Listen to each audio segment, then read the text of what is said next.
Bienvenue au premier match. Cette semaine, on a la chance d'accueillir Jérémy Turcotte, mon bon ami, qui va venir continuer sa conférence qu'il a donnée au SUM, qui aujourd'hui s'intitule 87% d'entre vous ne comprendrez pas cette conférence. En d'autres mots, c'est peut-être à comprendre de cette conférence. Merci Simon. Donc, avant de commencer, je vais vous montrer une petite vidéo pendant environ 45 secondes. Donc, on va écouter ça.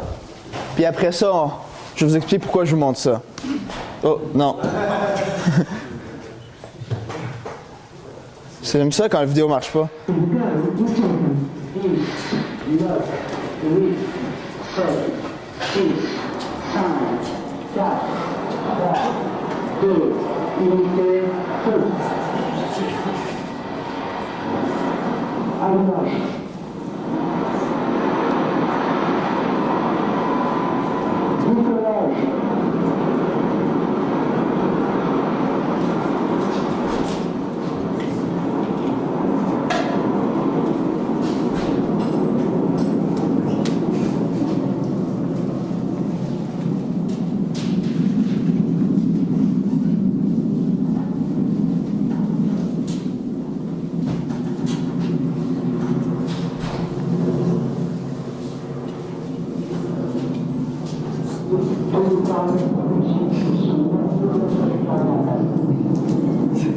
Donc, si vous écoutez qu'est-ce qu'il dit en même temps que ça explose, il dit tous les paramètres sont bons.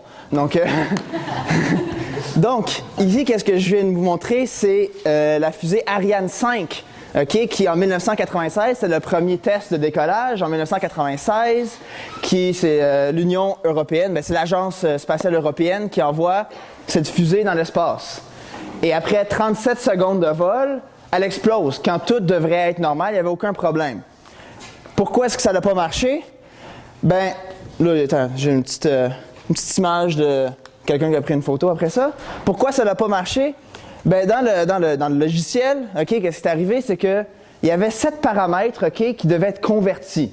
Donc, qu'est-ce qui arrive? C'est que tu as, première chose, on va dire, le langage, c'était du ADA, qui ressemble à ça. La raison pourquoi ils ont pris ça, entre autres, c'est parce qu'il y a vraiment beaucoup de paramètres de sécurité. Tu veux pas que ta fusée, il y ait une erreur puis qu'elle explose comme ça. Qu'est-ce qui est arrivé? Il y a une erreur puis ça a explosé comme ça. Pourquoi? Parce qu'ils disent, nous, on veut sauver des ressources. Donc, on va essayer de restreindre la quantité de stress sur l'ordinateur. Qu'est-ce qu'ils font?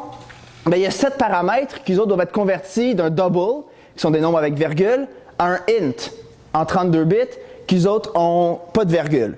Qu'est-ce qui arrive? Ils convertissent le 64 bits en... Là, on peut le lire ici. 64 bits en 16 bits. Puis qu'est-ce qui arrive? Bien, ça cause une erreur. Pourquoi? Parce qu'ils ont décidé que sur les 7 paramètres qu'il y avait, il y en a 4 d'entre eux qu'on ne va pas mettre de protection. C'est impossible que ça crash. Pourquoi? Parce qu'ils ont copié le même code que Ariane 4. Puis ils se disaient, ah non, ça ne pourra jamais être plus que 32 000, cette valeur-là. Qu'est-ce qui arrive? La fusée explose. Donc, là, on a un petit problème. Pourquoi ça n'arrête pas de montrer 2 fois chaque slide? De même, ça marche-tu mieux? OK. Donc, pourquoi est-ce que je vous parle de ça? Bien, aujourd'hui, je vais vous parler des erreurs en mathématiques. Donc, comme ceux qu'il y en a parmi d'entre vous qui ont déjà vu ma conférence au SUM, qui s'appelait 95% des gens ne comprendront pas cette conférence, bien ici, j'ai acheté du contenu, donc je m'attends à ce qu'il y ait moins de personnes qui comprennent. Donc, je vous parle des erreurs en mathématiques. Je vais commencer avec des exemples vraiment de base. Comme à date, c'est une petite erreur de programmation. La personne qui ne pensait pas que ça pouvait dépasser 32 000, ça fait perdre 200 millions à l'agence européenne. Donc, puis ça, je vais finir avec des exemples vraiment plus compliqués. Donc, un autre exemple, on parle de 1924, les premiers Jeux olympiques spécialisés d'hiver. Donc, on parle ici du saut en ski. En 1924, la 3e position, la médaille d'or, de bronze, est gagnée par Thorleif Haug, qui lui est un Norvégien. La 4e position, gagnée par Anders Haugen, qui lui est un Américain d'origine norvégienne, puis lui gagne la 4e position. Puis, je peux vous montrer c'est quoi du saut en ski, là. Ça, c'est Anders Haugen en train de sauter par-dessus un stationnement, pour je ne sais pas quelle raison. Donc, qu'est-ce qui arrive? Ben là, ça c'est les résultats. 50 ans plus tard, un Norvégien historien du ski, Apparemment, ça existe aussi, des historiens du ski norvégien. Donc là, qu'est-ce que lui, là, il regarde les résultats, il passe à travers les bases de données. Encore là, on ne sait pas pourquoi. Puis il trouve une erreur. Il dit, il y a une erreur de compilation, une petite erreur d'arithmétique, une erreur de calcul. Qu'est-ce qui arrive? Les deux personnes, OK, qui étaient séparées d'à peine 0,095 points sur environ 17, là, donc c'est une erreur vraiment de 0,1 sur 17, ça a changé le résultat. Donc, 50 ans plus tard, ça c'est la fille de Thorleif Haug qui donne la médaille à Anders Haugen à l'âge de 83 ans. Donc, c'est une belle histoire, mais pourquoi est-ce que je vous montre cet exemple-là? C'est juste pour vous dire, des petites erreurs d'arithmétique ont déjà eu des conséquences dans la vie réelle. Puis là, vous n'avez pas fini d'entendre parler des fusées, parce que 2 ans plus tard, après la première fusée qui explose, on est rendu en 1998, la NASA, elle lance le Mars Climate Orbiter. Le but, aller orbiter autour de Mars pour prendre des données, etc. Qu'est-ce qui arrive? Donc là, il lance ça en 1998.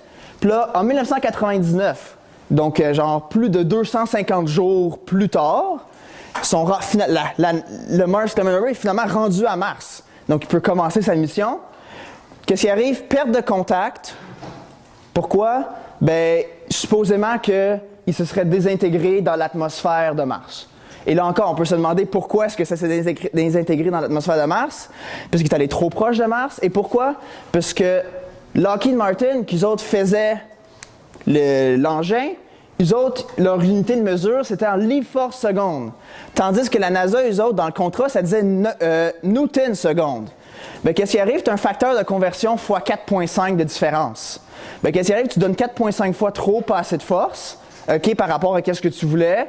Puis, ça qui arrive quand tu utilises le système impérial, tu perds un autre 125 millions juste là. Donc, avant de continuer, je suis un peu publicité pour la page Facebook du Club Math, OK? Donc, mais pour vous qui êtes tous là, il y en a la plupart d'entre vous avez vu ça sur notre page Facebook. Je vous invite à aller aimer notre page. Donc, pourquoi est-ce que je vous parle de ça? Parce que, puisque vous êtes des fidèles du Club mathématique, je vous montre nos statistiques internes de la page Facebook. Donc, personne d'autre a accès à ça sauf vous en ce moment-là. Donc, ici, on a les statistiques internes du Club Math pendant juin jusqu'à septembre 2017. Donc, l'été passé. Comme vous voyez, l'axe, là, ça va jusqu'à 25. Donc, sur ça, on a la ligne mauve, c'est les réactions. Donc, c'est les likes ou les wow ou je sais pas. Tu as les commentaires, le monde qui share, le monde qui répond, le monde qui font going sur un événement, etc. Donc, comme vous voyez, à n'importe quel jour donné, on n'a jamais plus que 25, 26, 27 événements qui arrivent sur une page. Puis là, je vais vous montrer le graphique sur la session d'automne complète. OK? Donc, du même début, mais jusqu'à la fin. 4000. OK? Qu'est-ce qui se passe ici? OK? Ici, on parle du 23 septembre. Qu'est-ce qui est arrivé le 23 septembre, OK, pour qu'on ait, je pense que c'est 3400 commentaires en une journée. OK? Ça. Quelqu'un est allé sur notre page Facebook, puis il a mis ça sur notre page Facebook, puis il a dit « Moi, je pense que c'est whatever, puis est-ce que j'ai raison? » Puis là, j'imagine, un de ses amis a vu ça. Puis un de ses amis a vu ça. Après 3 jours, on avait 14 000 commentaires, 831 likes, puis 314 partages. Tout ça parce qu'une personne a mis ça sur notre page. Puis là, vous comprenez peut-être le titre de la conférence maintenant. OK? C'est juste du clickbait. Donc, est-ce que 90% de vous will get this wrong? Moi, je confie un petit sondage. OK, pour le fun. Donc, calculez, puis dites-moi qu'est-ce que vous pensez. Quelqu'un peut lever la main, ou c'est toi qui... Combien? 6? 24. OK, attends, on a 2 réponses. OK, qui pense 24? Qui pense 6? Je pense que 24 est le gagnant en ce moment. Regardez. La personne qui nous demandait la question disait « Moi, je pense que c'est 24. OK, est-ce que j'ai raison? » Puis là, il y avait le débat. Puis dans le débat, là, je vous, il n'y avait pas juste 6 puis 24. Il y avait vraiment des nombres pas rapport là-dedans. OK? Que j'ai toujours pas compris comment ils ont pu trouver ça. Mais je me suis dit, pourquoi pas regarder pourquoi ça vient d'où cette affaire-là? Pourquoi est-ce qu'il y a 14 000 personnes qui sont allées commenter sur la page du Club Math? Pas rapport. Ça sort d'où? Pourquoi est-ce qu'il y a tant de personnes qui sont arrivées là tout d'un coup? Puis ça, en fait, c'était l'inspiration originale de la conférence. Donc là, ben, je disais ça, les questions, c'est pourquoi? Est-ce qu'il y a vraiment une seule bonne réponse? OK? Est-ce que la raison pourquoi il y a tant de débats, c'est qu'il y a actually plusieurs bonnes réponses? Puis pourquoi? Puis c'est quoi les sources d'erreur? Donc là, ça, c'est des questions que je me demandais. Puis après ça que j'ai fait, ben, je les Google. Puis vous serez étonné que c'est il y a beaucoup plus d'informations sur ces problèmes-là que vous penseriez. OK? Il y a des forums là, à pu finir sur ça. Donc, j'ai trouvé un article, OK? Qui parlait genre un psychologue pour savoir pourquoi est-ce que le monde commente sur ces affaires-là. Puis les deux raisons qu'il donnait, c'était, ben, première chose, tout le monde pense là, que les mathématiques ont une seule bonne réponse. OK?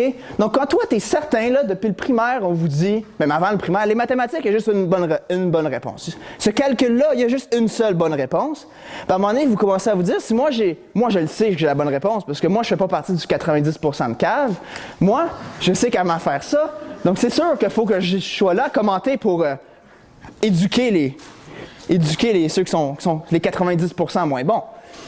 Deuxième réponse. Pourquoi? Parce que le monde ne veut pas avoir tort devant leurs amis ou leur famille.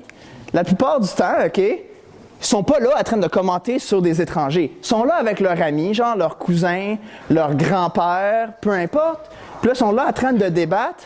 Puis évidemment, personne ne veut avoir tort. Donc là, le monde continue. C'est la même chose que les débats politiques sur Facebook. Ça sert à rien. Il n'y a personne qui va convaincre personne. Mais tu ne veux pas avoir tort. Puis la troisième chose, OK, ça c'est juste, on va se le dire entre nous, là, ça vient pas de l'article ou rien, c'est juste, le 90%, là, je suis sûr que quand tu vois ça, là, tu te dis, c'est sûr que moi je vais l'avoir. OK? Donc là, je me dis mathématiquement, c'est quoi les sources de confusion? Donc, la plupart des problèmes là, sont toujours ce même genre de choses que là. C'est toujours des priorités d'opération. OK? Donc, qu'est-ce que veut dire le symbole divisé? Tout le monde est d'accord que c'est comme le pire symbole. Personne ne sait ce que ça veut dire. OK? Ça veut dire qu'il y a une interprétation historique, valide, qui voulait dire on divise tout à gauche par tout à droite. OK? Puis là, si vous acceptez cette interprétation-là, il arrive quoi quand tu mets 2 divisés? On ne sait pas. Une question que tu ne demandes pas, j'imagine. Donc, ça, c'est la première chose. Deuxième chose, PEMDAS, BEDMAS, BODMAS, BIDMIS. Ça, c'est les acronymes qui enseignent d'habitude au primaire. Je crois plus dans le système anglophone, mais aussi au système francophone, je crois, pour dire c'est quoi la priorité d'opération. Ben, ça veut dire quoi? Parenthèse, exponentiation, multiplication, division, addition, soustraction. Puis, vous serez étonné qu'il y a une quantité vraiment surprenante de personnes qui prennent ça littéralement. La façon qu'on a appris au primaire, là, c'est que ça, c'est en même temps, OK? Puis t'es lis de gauche à droite, puis ça, c'est en même temps, puis t'es lis de gauche à droite, OK? Mais non, il y a beaucoup de personnes qui pensent que c'est vraiment multiplication vient avant division. Preuve à l'appui, j'ai trouvé un forum Google où est-ce qu'il y a quelqu'un qui envoie un message à Google qui dit « Hey, votre calculatrice ne marche pas parce que vous n'êtes pas capable de faire PEMDAS. » OK? Lui, il dit 6 divisé par 2 fois 1 plus 2. Donc, 6 divisé par 2, 3. Fois 3, c'est 9. Donc, la calculatrice Google, elle respecte PEMDAS. Puis lui dit « Non, la réponse, c'est 1. » Puis ça, il dit « Can you teach calculator PEMDAS? Because that's pretty bad. » Le gars qui va dire ça à Google. Donc, lui, qu'est-ce qu'il a fait? C'est qu'il a pris l'interprétation littérale ici. C'est qu'il a dit la multiplication, sûrement là-dedans, il vient avant la division. Puis après ça, donc là, ça c'est la deuxième source de confusion. Puis la troisième, mais la multiplication implicite. Il y a beaucoup de personnes, OK, qui disent que vu qu'il n'y a pas qu'ici, là, il n'y a pas le petit étoile, le petit fois, ça veut dire que ça vient avant l'autre, OK? Évidemment, vu que c'est l'Internet, tu as apparemment une rumeur non prouvée, avec aucune source, que l'OMS aurait déjà dit que la multiplication implicite vient avant. Mais il n'y a aucune preuve. Mais évidemment, il y a une rumeur de ça sur Internet. OK? Ça vient encore de l'article de Slate qui parlait de ce problème-là. Puis là, je me disais, évidemment, au primaire, OK, quand on apprend nos priorités d'opération, on veut toujours faire ça dans l'ordre. Puis là, je me suis dit, puis là, nous, on est facile à juger le monde, hein? Tout le monde est ici, là. Puis je suis sûr que tout le monde ici haït ces posts-là. Puis il voit tout ça sur Facebook, puis là, Ils sont vraiment fâchés, là. Puis là, ils sont là, checkez-moi ça, la bande de... qui sont pas capables de faire leur priorité d'opération. OK? Oui, c'est ça, exact. Donc là... Mais là, je me suis dit, est-ce que c'est aussi simple que ça? Parce que, qu'est-ce qui arrive si on prend des symboles algébriques à la place de nombres? Puis là, vous voyez ça, là. OK? Si tout le monde, ici, comme vous dites, respecterait les priorités d'opération comme vu au primaire, ben, tu ajoutes le fois là, le divisé, ça donne x2, y6. Mais c'est pas ça que vous voulez faire. OK? Vous voyez ça, là, puis intuitivement, c'est ça que vous voulez faire. OK? La question ici, pourquoi est-ce que tout le monde qui tantôt pensait que la priorité d'opération, il faudrait faire ça avant, puis ensuite ça, puis maintenant, ils disent, ben non, la priorité d'opération, ça a changé maintenant, là. OK? La morale de l'histoire, c'est pas aussi clair qu'on pourrait penser. OK? La morale de l'histoire, c'est juste, j'ai pas de réponse pour vous, puis mettez des parenthèses partout. Puis faites-vous pas prendre sur Facebook. Donc, maintenant, je voulais faire un petit... Oui, le symbole divisé, c'est ça. Personne n'aime ce symbole-là, parce que personne ne sait ce que ça veut dire. Donc, maintenant, avant de passer aux exemples plus sérieux, je voulais faire un petit jeu. Puis ça, j'ai réalisé que peut-être j'aurais pas le temps de faire le jeu, donc on va juste passer à travers ça, OK? Donc, je me disais, après le Facebook, OK? C'est quoi le prochain niveau d'erreur avant d'arriver aux erreurs comme niveau universitaire, OK? C'est quoi la prochaine coche? Puis je me suis dit, c'est toujours les fausses preuves. J'en prouvais que 1 égale 2, OK? Ça, c'est toujours la preuve classique que vous voyez au secondaire. Puis d'habitude, genre, ton ami te montre ça. Puis ça, c'est toujours suivi par check ça, qu'est-ce qu'il montre à l'école, c'est faux. OK? L'algèbre, ça n'existe pas, ça marche pas, là, à cause de ça. Donc là, le plus classique de tout, ce que vous avez déjà vu, ben, tu commences à x égale y égale, je sais pas, 5. Tu multiplies par x de chaque bord, tu enlèves y carré de chaque bord, tu factorises, tu divises. Wow! 2x égale x. Puis là, OK, ça marche pour n'importe quel choix de x au début. Donc là, 10 égale 5, là, les mathématiques, ça n'existe plus. OK? Pourquoi tout le monde sait ici que ça ne marche pas? Parce qu'on a divisé par 0. OK? Puis d'habitude, pour nous, c'est simple, mais quand tu es au secondaire, tu ne le réalises pas, ça, d'habitude. Tu ne vois pas que tu es en train de diviser par 0. Puis d'habitude, il y a plus d'étapes puis plus de complexification que ça. Donc là, je ne vous ferai pas trouver l'erreur là-dedans. Là. Mais le deuxième, même chose, c'est qu'on commence à 1. OK? Puis 1, c'est la même chose que la racine de 1. Tu es d'accord avec moi? Parce que la racine de 1, on peut juste dire on prend la valeur positive. Puis là, ben ça, c'est la même chose que la racine de moins 1 fois moins 1. C'est la même chose que la racine de moins 1 fois la racine de moins 1. Ah, c'est la même chose que i fois i. Ça vaut moins 1. Puis je dois avouer que celle-là était non triviale. OK? Pourquoi est-ce que ça ne marche pas? Ben, c'est parce que c'est une règle que, actually, je ne connaissais pas. Que ça ici, là, multiplier, la multiplication de l'intérieur à l'extérieur, ça marche juste quand c'est le nombre positif. OK? Donc, moi, j'ai appris ça en faisant cette recherche. Mais vous savez qui d'autre qui ne connaissait pas ça?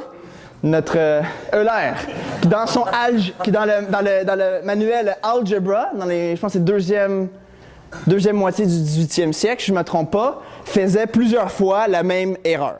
Cette erreur-là. Puis évidemment, il y a un genre de débat historique parce que lui, il n'écrivait pas ça fois ça égale ça. Lui, il disait en mots ça fois ça donne ça. Puis après ça, il y a comme des gros débats sur est-ce que lui, il le savait ou pas. Mais clairement, OK, il y a un assez grand consensus que même lui pouvait se mélanger avec ce genre de règles. Puis le dernier exemple à ce niveau mathématique-là que je voulais vous donner, c'était si on commence ici. OK, on commence avec la racine de 1 sur x dx. Donc, on cherche c'est quoi la primitive de ça, puis on se dit, je vais faire l'intégration à place de la connaître par cœur, moi je vais faire l'intégration par partie. OK? Puis tout le monde sait que vous pouvez me croire que ça donne ça. OK? J'essaie pas de vous mentir. Puis là, d de 1 sur x, ça donne ça. OK? C'est bien beau. On opère. 0 égale 1. Qu'est-ce qui marche pas ici? Est-ce que quelqu'un peut me dire? Pas Alexis. Qu'est-ce qui marche pas dans ce que j'ai écrit? C'est manque la constante. Il manque le plus C. Parce que qu'est-ce qui dit que cette primitive-là, c'est la même chose que cette primitive-là? Il y a une différence de constante entre les deux. OK? Puis c'est aussi simple que ça. Donc, à date, au début, c'était pour faire jouer un jeu parce que je pensais que j'allais manquer de temps. Puis là, je réalise que je pensais que j'allais avoir trop de temps. Puis là, je pensais que je vais en manquer. Donc, j'ai juste passé à travers de là. Donc, Maintenant, alors on arrive à la mathématiques plus sérieuse, OK? Donc, c'est la partie qui devrait plus vous intéresser. Donc, qu'est-ce qui arrive dans les mathématiques? Bien, souvent, vous allez lire un paper, vous allez lire de quoi, puis vous allez, si c'est publié, vous allez le croire, right? Donc, on parle ici du paper The Direct and Inverse Scattering Problems for Partially Coded Obstacles, un article de 2001. Puis, il y a quelques années, M. P.A. Krutitsky, lui, il dit, il y a une erreur dans ce paper-là. Le théorème, je ne sais pas, 2.1, OK? Il y a une erreur dans la preuve, ça ne marche pas. Il n'a pas bien construit son opérateur adjoint. OK? On ne va pas rentrer dans les détails, mais essentiellement, il a trouvé une erreur. Puis là, le problème, c'est que, tu as trouvé une erreur dans le théorème, mais le problème, c'est que tu as tous ces papers-là qui ont copié la même preuve, genre. Qui ont fait la même preuve, ils ont fait la même preuve dans d'autres cas. Puis vous pouvez remarquer que c'est toujours le même gars, là, Jan Goseng, là, qui lui a copié 7 fois la même erreur que de l'autre gars. Donc là, on se dit, ben ça peut créer un peu des chaînes d'erreurs. Mais tout ce qu'on a à date, là, c'est toutes des choses qui ont été approuvées par des comités peer-reviewed. C'est pas des affaires que tu as mis sur Archive, là. OK? Ça, là, ici, regarde, on a des affaires comme Non-Linear Analysis, Boundary Value Problem, Journal of Differential Equation, etc. C'est pas des deux de pique, là. OK? Donc, comme on dit, c'est quoi le problème ici? Ben, c'est parce que le monde a un peu trop cru quand ça marchait. Puis juste pour vous convaincre qu'il y avait vraiment une erreur, OK? Pour vous convaincre qu'il y avait vraiment une erreur, ben, les auteurs de ce papier-là sont venus un an après. Les auteurs de ce papier-là sont venus un an après le paper de Krutitsky, puis ils ont dit, ouais, il y avait vraiment une erreur, puis ils ont réussi à la résoudre. Mais je ne peux pas vous confirmer qu'est-ce que la même erreur, est-ce qu'elle pouvait se résoudre dans ces papiers-là. Donc ça juste un exemple intéressant que ça peut vraiment créer des chaînes d'erreurs si tu crois trop littéralement qu'est-ce qui est publié. Évidemment, faut pas. C'est une infime minorité de choses qui sont fausses, mais ça ne veut pas dire qu'il n'y en a pas des fois. Donc, maintenant, on va parler très rapidement du dernier théorème de Fermat. Donc, la plupart d'entre vous connaissez le théorème de Fermat, c'est qu'on dit pour n'importe quel entier plus grand que 2, il n'existe pas de nombre entier, OK, tel que je peux faire A à la n plus B à la n égale C à la n. OK, ça c'est le dernier théorème de Fermat, puis plus c'était plutôt une conjecture dans ce cas-là, puis la conjecture de Fermat en 1637. Puis vous vous rappelez, c'est lui qui disait « J'ai trouvé une superbe preuve, mais il n'y a pas assez de place dans la marge de ma page pour l'écrire. » OK? C'est ça. Puis évidemment, il n'a jamais donné de preuve. Donc, après ça, personne ne savait comment le faire. Là, en 1847, M. Lamé annonce qu'il prouve le théorème. OK? Ben là, il annonce ça, puis là, il va, je pense, à l'Académie de Paris, puis il va dire à tout le monde « Moi, je sais comment le faire, j'ai une belle preuve, regardez-moi ça. » Puis là, il présente ça. Puis là, à un moment donné, Liouville, qui lui est au même congrès, dit « Attends une minute, là. T'as pris pour acquis que tu as la factorisation unique dans ton anneau, OK? Plus un anneau, genre de nombre complexe, les racines de quelque chose, je ne vais pas rentrer là-dedans non plus. Mais pourquoi? C'est parce que beaucoup de personnes ont pris pour acquis que vu que dans les nombres entiers, si j'ai un nombre, n'importe quel nombre, je peux l'écrire d'une façon unique comme produit de nombre premier. Malheureusement, dans d'autres anneaux, c'est pas toujours le cas. Mais personne, au début, pensait que ça pouvait ne pas être le cas. Tout le monde a juste pris pour acquis que cette affaire-là, ça l'agit un peu comme les nombres entiers. Donc, c'est sûr que ça a les mêmes propriétés. Donc, il lui annonce ça. Puis finalement, ça n'a pas marché. Puis comme tout le monde connaît, M. Wiles, en 1995, a fait la preuve de ce théorème-là. OK? Donc là, ici, là, quand vous allez à un congrès, assurez-vous que toutes vos hypothèses marchent. Donc, maintenant, on va parler des pavages pentagonaux. Première chose, c'est quoi un pavage pentagonaux? Ici, on parle de pavages pentagonaux convexes puis uniques. Donc, qu'est-ce que ça veut dire? C'est que je prends un pentagone convexe. Donc, ça veut dire, tout le monde sait convexe, c'est que tu ne peux pas re-rentrer à l'intérieur. Là. Okay, si tu prends 2 points à l'intérieur de n'importe quel pentagone, ben, toute la ligne entre les deux est dans le pentagone. Okay? C'est ça, un pentagone convexe. Puis, s'ils ne sont pas réguliers, il faut juste que ce soit des pentagones. Puis, l'idée, c'est que est-ce que tu es capable de prendre le même pentagone puis de le placer plein de fois pour faire recouvrir tout l'espace. OK? Ben, tout le plan. Puis, en 1918, M. Reinhardt, lui dit, ben, moi, j'ai trouvé les 5 premiers pavages pentagonaux, puis ça en est un d'entre eux, un de ceux qu'il a trouvé. Puis quand on parle des 5 premiers pavages, on parle des familles de pavages, parce qu'il y a des fois qui sont pas exactement pareils, mais c'est la même idée, entre guillemets, la même construction, même forme, même type. OK? Parce qu'évidemment, vous êtes d'accord avec moi que si on prend ça, il y a parfois certaines transformations qu'on peut faire, OK? Qui font en sorte que ton ratio de pentagones a peut-être changé, mais ça reste quand même un pavage pentagonal convexe avec un seul pentagone. Donc là, on a maintenant M. Kirchner, en 1968. Lui, il dit, moi, j'en ai trouvé 3 autres. Puis voici un des 3 pavages pentagonaux qu'il a trouvé. Puis dans son même article, puis là, je l'ai retrouvé hier, là, parce que je voulais avoir la quote directe, il dit la chose suivante. To prove that the list in Theorem 1 and 2, ça c'est ce qui dit que les pavages pentagonaux, hexagonaux, il y en avait 3 puis 8, OK, is complete and is extremely laborious and will be given elsewhere. OK? Donc, ça part mal quand elle est extremely laborious, puis elle va te donner quelque part d'autre. Puis évidemment, elle n'a jamais été donnée quelque part d'autre. OK? Parce qu'on parle maintenant en 1975. On est maintenant rendu en 1975. OK? Martin Gardner, OK, qui est un célèbre auteur dans le Scientific American, dans sa colonne Mathematical Games, qui a été publiée, je pense, pendant 24 ans consécutifs à chaque mois, puis après ça, il continuait à la faire parfois. OK? Lui, il parlait de ce problème-là. Puis malheureusement, j'ai pas réussi à retrouver la colonne en soi, mais supposément qu'il aurait dit dans ça, puis lui-même, il croyait, OK, qu'est-ce que Kirchner disait, que c'était vraiment, il y en avait 8. Les 5 premiers, plus les 3 qu'il lui a trouvés, puis il y en avait 8. Puis là, tu as un... Jérémy, peux-tu revenir au transparent précédent? Y a-t-il vraiment bien un seul pentagone, ou il y en a 2? Un étant le miroir de l'autre. Oui, c'est ça. Oui, c'est ça, oui. On peut le voir. Donc, autre exemple de Martin Gardner, James, là? Non, plus tard. Là, tu as vraiment 2. Oui. Ben non, ça, c'est le même que ça. OK. C'est vraiment... Parce que les couleurs permettent de différencier, mais c'est vraiment tout le même pentagone. OK, mais tu as encore des réflexions l'un de l'autre. Exact, oui. Donc ça, j'aurais dû le dire, c'est que ton pentagone, tu peux le tourner, tu peux faire des réflexions, mais la façon qui caractérise le pentagone, c'est les ratios entre les angles et les distances des côtés. C'est comme ça qui caractérise c'est quoi un pentagone précis. Donc là, c'est ça. Donc là, Martin Gardner, lui, ben, M. James, lui, il lit ça, puis il dit attendez, ça peut pas être les seuls 8 parce que moi, j'en ai trouvé un autre. Puis il publie ça en 1975. Puis après ça, 1976-77, ben, Madame Rice, qui était en fait pas une mathématicienne, vraiment une mathématicienne amateur, qui lit le American Scientific de son fils, qui après ça, elle dit ben, ça a l'air intéressant comme problème. Puis qu'est-ce qu'elle fait? Elle développe sa nouvelle notation, sa nouvelle méthode de recherche, puis elle en trouve 4 autres. OK? Donc, à date, maintenant, on a Madame Rice, qui n'est pas une mathématicienne de formation, puis qui réussit à contredire Kirchner, ben avec lui aussi, là, mais qui réussit à contredire Kirchner, qui lui était un mathématicien professionnel, puis tout le monde le croyait quand il disait oui, moi j'ai une preuve, là, ça marche. OK? Tout le monde le croyait. Donc là, puis évidemment, ben là, pour finir l'histoire, OK? Donc ça, c'est un de ceux qu'elle a trouvé. Comme vous voyez, ça, c'est la même chose que ça. Les couleurs, c'est juste pour vous faire différencier les patterns, là.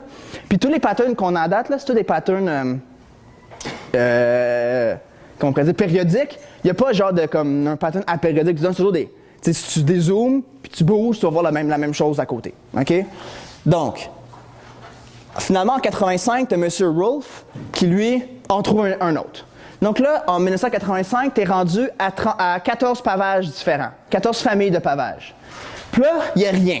Pendant 30 ans, plus personne trouve rien. 2015, OK? Qu'une personne avec ces 3 personnes-là, je pense à l'Université de Washington, qui trouvent ce pavage-là à l'aide d'un algorithme informatique. Puis là, juste pour... ça, c'est pour finir l'histoire, il n'y a plus d'erreur à partir de maintenant. Là. OK? Donc, 2017, OK? Puis ça, c'est même pas peer-reviewed encore, là. M. Rao, qui est un Français de 37 ans, je crois, lui dit, ben moi, OK, je peux vous garantir que les 15 familles de pavages qui ont été trouvées, c'est les 15 seuls.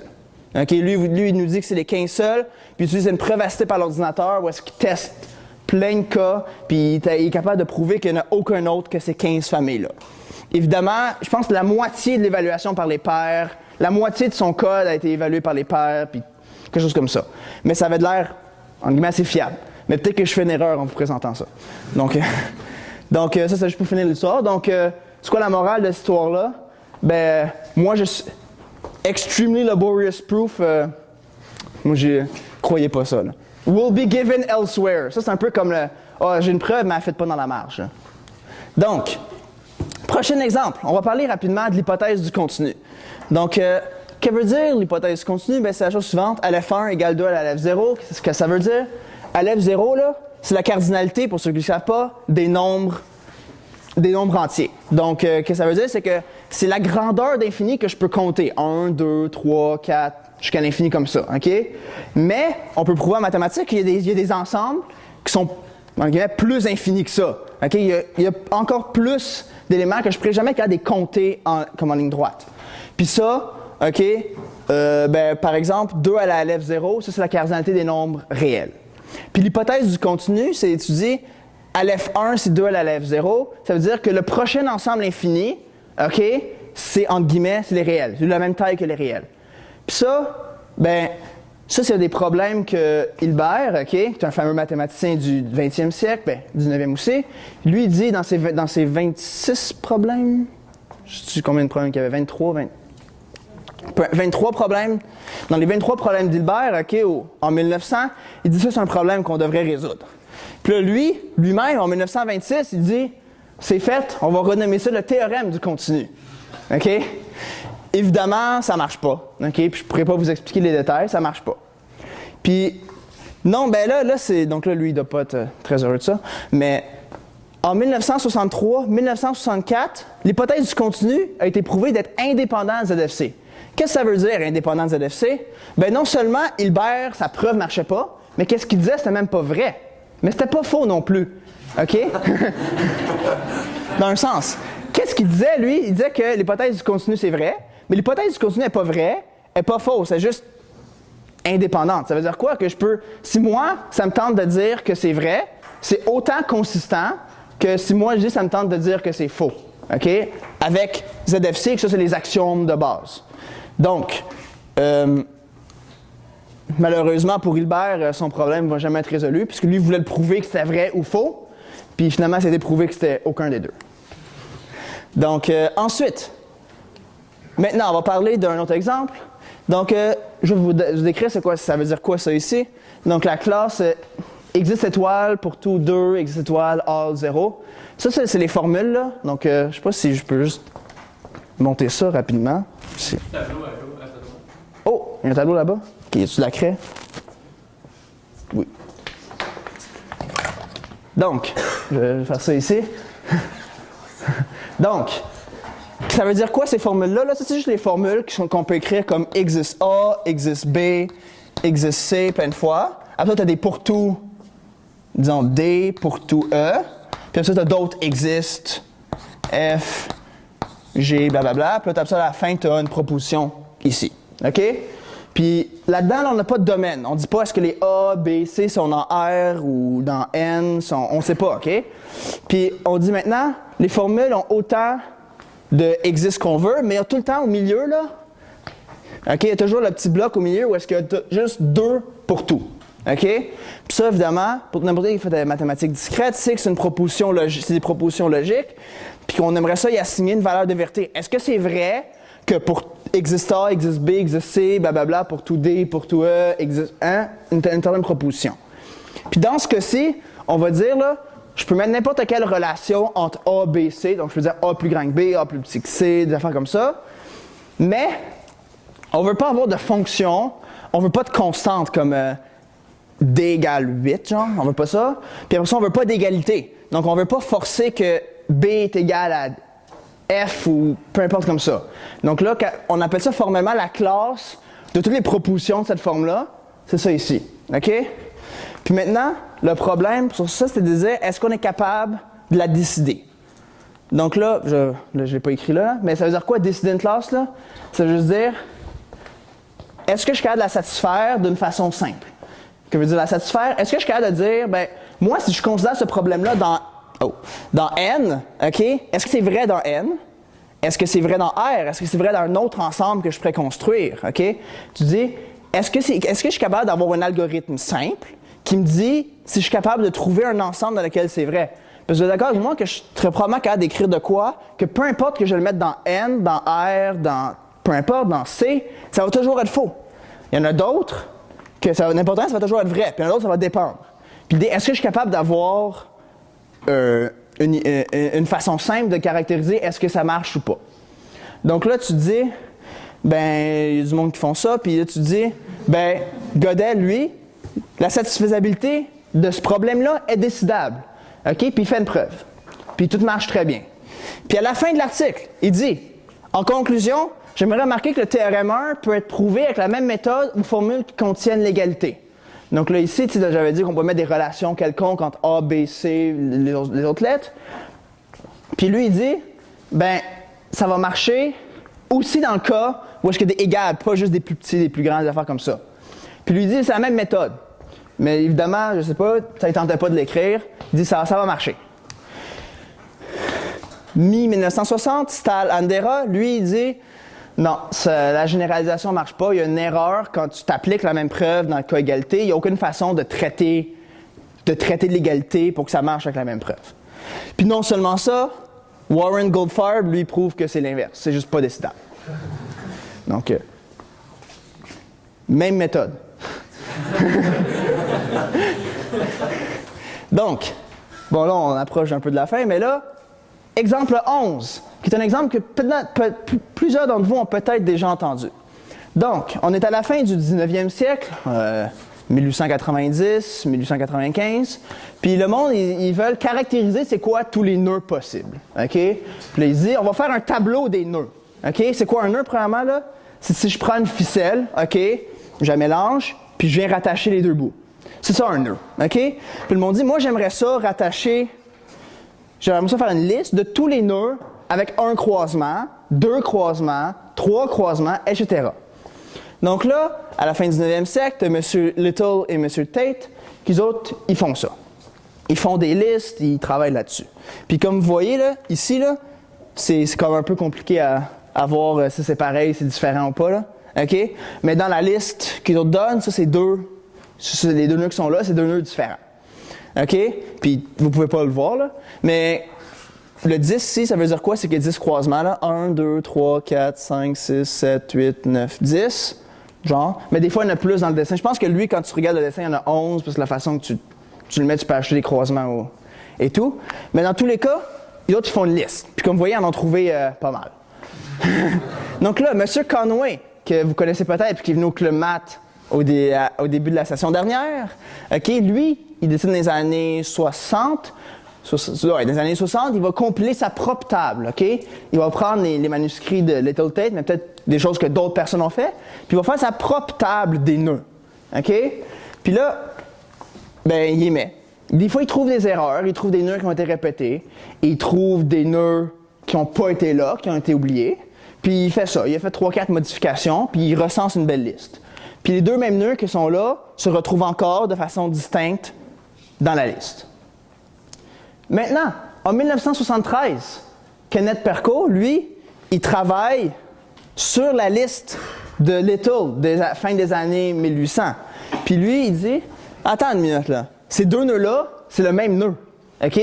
Il dit, ça allait passer, puis il y a aussi Rolfson, qui lui aussi faisait une table de nœuds en 1976, donc après que lui trouve l'erreur, là. Donc, ils autres, ils n'ont pas rien vu, mais lui, Kenneth Perko, il trouve que c'est deux fois le même nœud. Mais Kenneth Perko, c'est un peu comme l'autre histoire avec les pavages. Lui, c'est pas un mathématicien professionnel. Il a fait un bac en mathématiques à Princeton, mais après ça, il est rendu avocat. Puis il faisait encore des publications de topologie par lui-même, mais c'est un mathématicien amateur, mais qui avait quand même quelques résultats. Donc là, lui, il trouve que c'est le même nœud. Donc là, l'histoire est finie, right? Donc, il a trouvé deux nœuds, il a trouvé une erreur qui a pris comme 75 ans à trouver, puis c'est une belle histoire. Mathématicien amateur qui se fait un nom, puis tout. Mais ça finit pas là, l'histoire, parce que là, il y a comme une genre d'ironie qui arrive, c'est que beaucoup de personnes vont présenter cette histoire-là, parce que c'est probablement une des histoires d'erreurs en mathématiques les plus connues. Donc là, juste pour vous dire, le 10, là, ça c'est la notation de Rolfson. OK? La notation de Rolfson, 10, 161, c'est-à-dire que c'est le 161e nœud dans la liste de Rolfson à 10 croisements. OK? Puis là, qu'est-ce qui arrive, c'est que beaucoup de personnes, quand ils présentent cette histoire-là, ils vont voir la liste de Rolfson puis dire, OK, je vais prendre la photo du 10, 161, je vais prendre la photo du 10, 162, puis je vais présenter ça. Petit problème, il y a maintenant deux versions de la liste différentes en circulation. Parce que quand ils ont décidé, quand ils ont enlevé le 10162, parce que c'était pareil avec le 10161, ben ils ont dit, OK, on va prendre les 163 à 165, ceux qui restaient, puis on va tous les décaler, pour maintenant que ce soit 162 à 160. Voilà, il s'est dit 163 à 166, puis là maintenant c'était rendu 162 à 165. Donc là, tu avais cette version-là. Ben, tu avais l'autre version, où est-ce qu'ils ont pris la même liste, puis ils ont juste enlevé le 162, puis maintenant il n'y avait plus de nœud numéro 162. Donc là, qu'est-ce qui arrive, c'est que tu as plusieurs personnes qui racontent l'histoire en mettant la mauvaise liste. Par exemple, moi, ça, c'est le nouveau, 10161, 10162. Évidemment, pour vous, vous ne pouvez pas savoir la différence. Mais là, les vrais, ça, c'est les anciens, là, ça, c'est les deux nœuds identiques. Ça, c'est les deux nœuds différents. Donc ça, c'est en fait l'ancien 10163. OK? Donc évidemment, c'est un peu mélangeant. Donc, supposément, une des personnes sur Internet qui raconte cette histoire-là dit que même Mathworld de Wolfram a fait l'erreur, OK? Donc là, j'ai comparé la photo que lui a mis sur son site, puis il dit ça, c'est une erreur c'est une erreur en racontant l'erreur, là. Puis après ça, je suis allé voir le site de Wolfram, mais c'est encore la même image. Donc là, je ne sais plus à quel point est-ce que la personne qui disait que Wolfram faisait une erreur en disant que c'est une erreur, faisait lui-même une erreur. Je sais plus. À quel point, à quel niveau d'erreur est-ce qu'on peut aller dans cette histoire-là? Bon. Donc, on arrive au dernier exemple.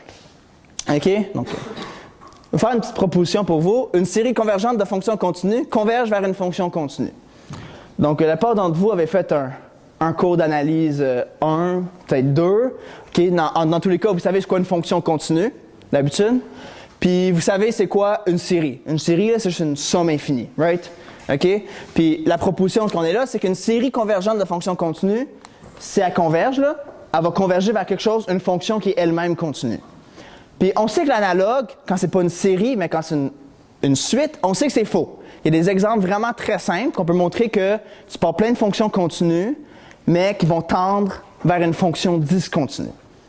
Donc là, on a ici cette proposition-là, puis on va faire une petite notation, puis on va faire une petite preuve rapide de la proposition. OK? Donc, ça c'est ma suite de fonctions continues, donc F1, F2, etc. Ensuite, S, donc là ici, même erreur que l'autre fois, j'ai oublié de l'enlever là. C'est pas SN, c'est juste S. OK? Donc S, c'est la valeur de la série, donc c'est la somme. On a dit que la somme convergeait vers quelque chose. Donc S, c'est clairement une fonction qui dépend de la même paramètre que Fn. Ensuite, Sn, c'est des sommes partielles, donc tu dis, ben, c'est comme si je prenais ma somme infinie, puis à la place d'additionner jusqu'à l'infini, je vais additionner les n premiers termes. Puis finalement, les restes, ben, c'est comme, si j'additionnais les de 0 à n, ben, qu'est-ce qui arrive, c'est de n moins 1 jusqu'à l'infini. Ça, c'est qu'est-ce qui reste à additionner. OK? Donc, là, on va faire une petite preuve que ça, c'est une fonction continue. OK? Donc, ça, c'est une preuve par Fred Ricky. OK? Puis je vais vous expliquer c'est qui tantôt, là. Mais, comme vous avez vu en analyse 1, d'habitude, on choisit un epsilon, puis on choisit un point. On veut montrer que la fonction est continue au point x. OK? Puis on dit, on veut montrer que s est continue. Donc, on cherche un delta tel que si la distance entre ton point x puis un point à distance au plus delta, alors ma fonction, OK, en y, là, donc si en x tu es rapproché à distance delta, alors en y, le petit voisinage va être à distance epsilon. Ça, c'est ce que vous avez tout fait la plupart du temps dans votre cours d'analyse 1. OK? Ceux qui ont fait l'analyse 1. Donc, après ça, on dit, ben, chaque Fn est continu, OK? Donc, chaque Sn est continu. Puis, il existe d'abord un delta tel que peu importe le point autour, Sn est continu. Puis ça, c'est vrai. Ensuite, Sn converge vers S. Pourquoi? Parce que la somme partielle de la série, elle converge vers la somme au complet. Parce que je vais juste additionner plus de termes. Qu'est-ce qui arrive? Ben, on dit, ben, à certains points, le reste va être aussi petit que je veux. Parce que le reste, c'est la distance entre ta somme partielle et ta série au complet. Donc, l'erreur, à chaque fois, réduit un peu, mais à la longue, tu peux l'avoir aussi petite que tu veux. Même chose pour Sn dans le point x plus a. Puis après ça, un peu de magie triangulaire, là. Tu mets tout ça là-dedans, tu dis, on va prendre une égalité triangulaire, on va splitter. Ça donne, wow, plus petit que 3 epsilon.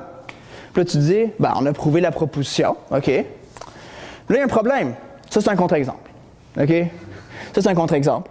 Donc, pour ceux qui ont déjà fait l'analyse appliquée, ils savent que ça ressemble pas mal à une série de Fourier.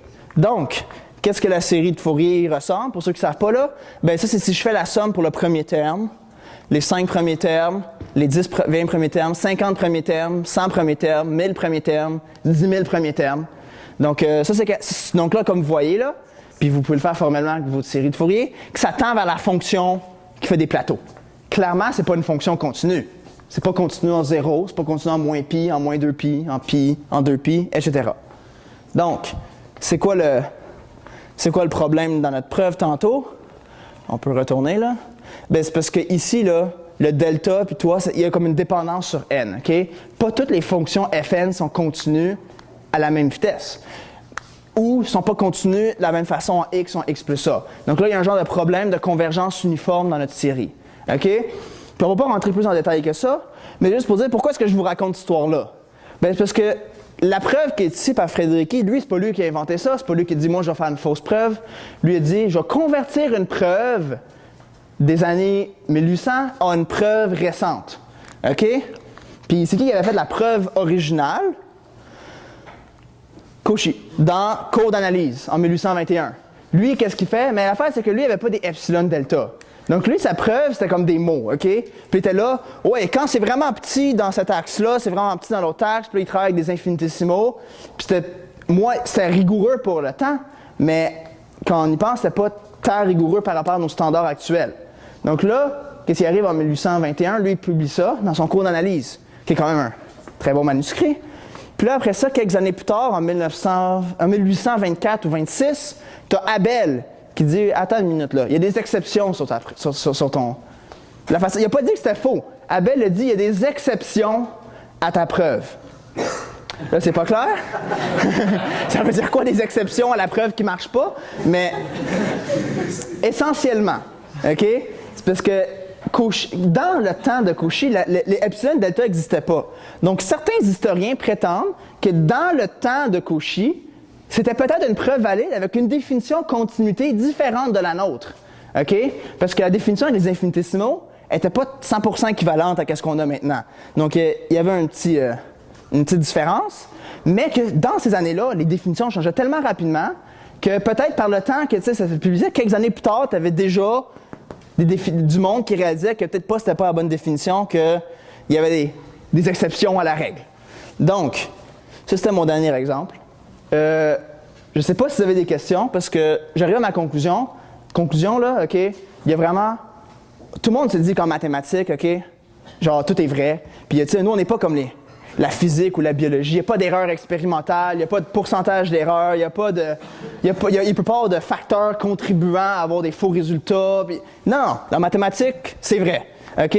Bien, malheureusement, il y a souvent des erreurs. Il y a beaucoup du monde qui prennent pour acquis des hypothèses. Il y a beaucoup de personnes qui font juste croire qu'est-ce qui est publié. Puis, c'est juste pour vous dire, faites attention quand vous citez des sources, faites attention à ce que vous lisez aussi.